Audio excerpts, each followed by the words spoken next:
Hi everybody, welcome back to another video. I'm Eric and this is Grendel Studios. We're going to be spending most of the video today talking about our experience at Opensauce 2026. We had a blast and I can't wait to show you, but before that I figured I'd share the three biggest things in my life right now. One, we bought a house. Two, that means that I have a very large area to work in, the largest I've ever had. And three, we're engaged. So, this is pretty cool. I'll go ahead and show you around the room.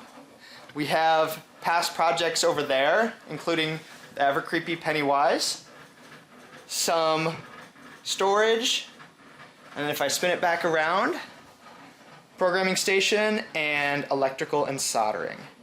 So that is what the shop looks like, and though that guy is plenty creepy, I promise you he's not the scariest thing in this room.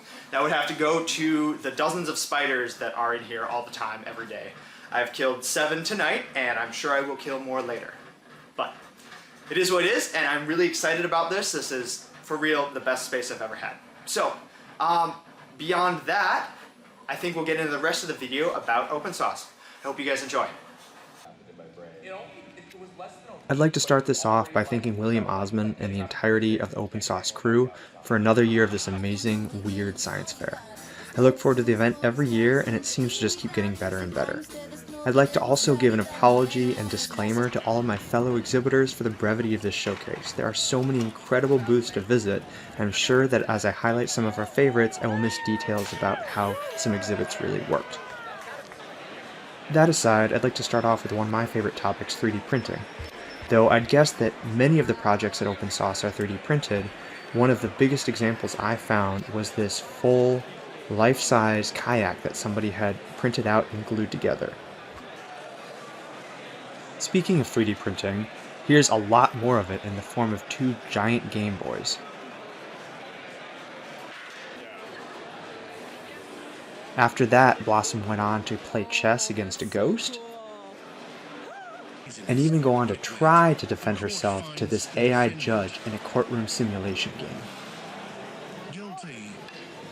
Next up, it was so cool to see so many other animatronics and robotics booths. This booth had an animatronic skull and crossbones, another booth had an animatronic minotaur fortune teller, and there were plenty of droids to find at the Droid Builders booth, including one with a little stuffed Grogu riding around on top. I didn't get the chance to leave my booth super often to walk around the building, but it was a lot of fun to see the R2-D2 droids drive by my table. In addition to the R2 droids driving around, there were other mobile exhibitors showing off their work. This Dalek prop was one of my favorites. Blossom also got to see this spider-looking robot and a hexapod robot that both look like they took a lot of time and effort to build. Next up were the self-playing piano robot and one of my favorites, a remotely controlled robotic arm. The arm is duplicating the motion that Blossom is making from the operating side of the system, so that she can grab and manipulate some of those objects on the table.